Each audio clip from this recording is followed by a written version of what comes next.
सबसे पहली बात, ये रेड डाटा बुक हमारे नीट के सिलेबस में है और इस वीडियो में मैं जितना बता रहा हूं ना, इससे बाहर कुछ पढ़ने की जरूरत नहीं है। और एक बात, जब तक मैं आपके साथ हूं, याद करने की कोशिश भी मत करना, ऑटोमेटिक सब चलेगा। देखो, ये कोई स्पीशी है, मान लेते हैं ए नाम की स्पीशी है, ठीक है। अब इसके वजूद को कितना खतरा है, उस बेसिस पे हमने कैटेगराइज कर दिया, एक टेबल सी बना दिया, बस यही है। देखो, नाम से ही कवर होगा, कुछ भी याद नहीं करना है, नाम से ही होगा। देखो, एक्सटिंक्ट मतलब भाई स्पीशी एक्सटिंक्ट हो चुकी है, विलुप्त हो चुकी है, सुपड़ा साफ हो चुका है। नेक्स्ट है एक्सटिंक्ट इन वाइल्ड। देखो, हमेशा शब्द को तोड़ना सीखो। देखो, एक्सटिंक्ट मतलब एक्सटिंक्ट हो चुकी है, इन वाइल्ड मतलब अपने नेचुरल हैबिटेट से। फॉर एग्जांपल, ये ए स्पीशी थी, ये इस जंगल में रहती थी, तो इस जंगल से ये एक्सटिंक्ट हो चुकी है, बट इसका एक आधा जानवर बचा हुआ था, उसको उठा के हम शहर में ले आए और मेंटेन्ड एनवायरमेंट, फॉर एग्जांपल किसी लैब में, लेबोरेटरी में उसको जिंदा रखा ताकि स्पीशी बची रहे। तो नेक्स्ट, ये तीनों है खतरे की घंटी। तो खतरे की घंटी को अंग्रेजी में थ्रेटेंड लिख दिया गया है, तो ये तीनों भाई थ्रेटेंड कंडीशन में है। अब इसमें भी लेवल है। देखो, ये एंडेंजर्ड है मतलब खतरे में है, और कैसी, क्रिटिकली, कि बिल्कुल क्रिटिकल सिचुएशन है, किसी भी टाइम एक्सटिंक्ट हो सकती है।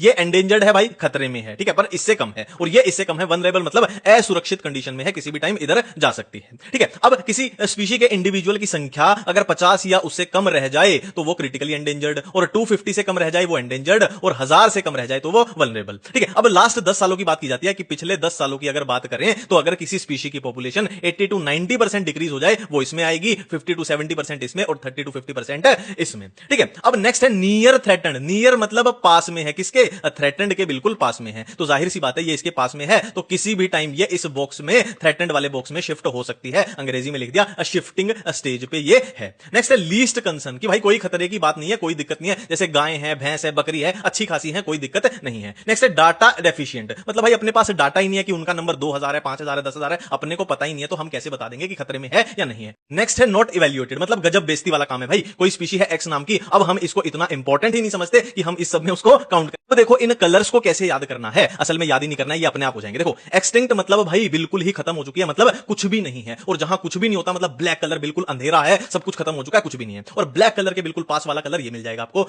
देखो, एक बार ये ग्रे वालों को साइड में हटा दो, कि light grey not evaluated, dark grey data deficient. कैसे याद रखोगे, देखो, पेंसिल से हम लिखते हैं तो पेंसिल कैसा लिखती है, ऐसा ग्रे ग्रे सा लिखती है, तो पेंसिल का लिखा हुआ कच्चा होता है, मतलब ये दोनों बातें कच्ची हैं। ये आपने देखा होगा कि लाल रंग हमेशा खतरे की घंटी होती है, और ग्रीन रंग पॉजिटिव साइन होता है। देखो, इधर से इधर जब हम आ रहे हैं तो लाल रंग कम होता जा रहा है, और देख लो इधर खतरा भी कम होता जा रहा है, कि क्रिटिकल थे, फिर एंडेंजर्ड, वल्नरेबल, नियरली थ्रेटन्ड, फिर लीस्ट कंसर्न, ठीक है। तो लाल रंग, उसमें थोड़ी कमी आई, ऑरेंज उसमें थोड़ी कमी आई, येलो उसमें थोड़ी कमी आई, लाइट ग्रीन और डार्क ग्रीन मतलब सबसे बढ़िया, मतलब लीस्ट कंसर्न। अब देखो, ये छोटी छोटी चुन्नू मुन्नू बातें हैं कि रेड डाटा को मेंटेन कौन करता है, IUCN, जिसकी फुल फॉर्म है international union for conservation of nature. और इंडिया की बात करें तो क्रिटिकली एंडेंजर्ड याद रख लेना, ग्रेट इंडियन बस्टर्ड, और एंडेंजर्ड में red panda, Bengal tiger, snow leopard और गैंगेटिक डॉल्फिन।